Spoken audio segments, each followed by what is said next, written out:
The opiate epidemic has put physicians on high alert in Western New York in an effort to step in whenever someone is suspected of abusing the powerful drugs.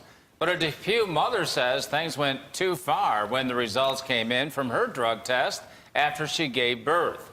George Rickard has more in this special report. George? Well, it may seem hard to believe, but something she ate hours earlier from a Tim Hortons touched off a chain of events that followed her for nearly 2 months.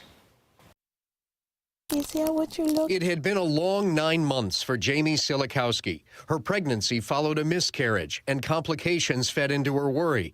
But Hunter arrived on October 16th without a hitch. The trouble came a day later. After I had him and I got into my room, that was the first time a doctor had come up to my room and said, "Just so you know, you failed your drug test. Is there anything you took?" That's when this Depew mother remembered driving through Tim Hortons before going to Mercy Hospital of Buffalo. I did have a lemon poppy seed bread. I'd just thrown that out there, and he laughed and said, "That's from Seinfeld. That can't be." And I said, "That's where I heard it. That's why I'm just bringing it up." I found out why I was testing positive for opium. Poppy seeds! Poppy seeds! What happened next had no one laughing. And I didn't know what to do, to be honest with you.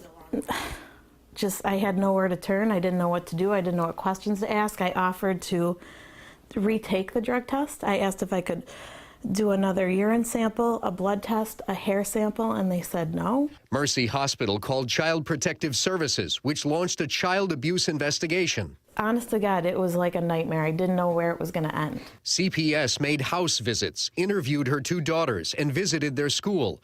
Jamie even had to undergo drug counseling and testing, paying for it all herself. It just turned my world upside down for 8 weeks when I should be enjoying my rainbow baby. And it's not fair. But Michael Peterson, manager of toxicology at ACM Medical Laboratory, says it's not unheard of. From time to time, a person who consumes a poppy seed product may end up with a positive opiate test and a confirmed positive for either morphine or morphine and codeine. I would expect that in most cases, medical professionals should be aware of this. At the bottom of Silikowski's drug test, there is a note saying that the findings should only be used for medical treatment, not for legal or employment purposes.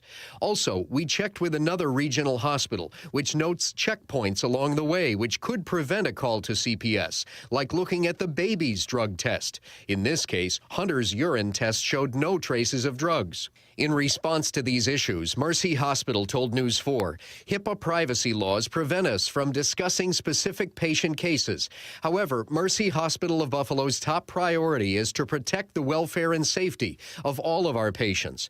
Without discriminatory judgment and applied uniformly, we have policies and procedures in place to report actual or suspected instances to appropriate authorities where vulnerable patients may be at risk.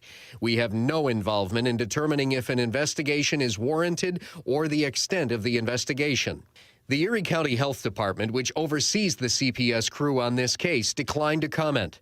Silikowski finally got a letter from Child Protective Services confirming their suspicions were unfounded. Although I understand, for protection of babies, you have to be careful and do these tests and things like that, but people need to be educated that this can happen and it can rock your world for, I think I'm lucky that it was only 8 weeks, to be honest with you.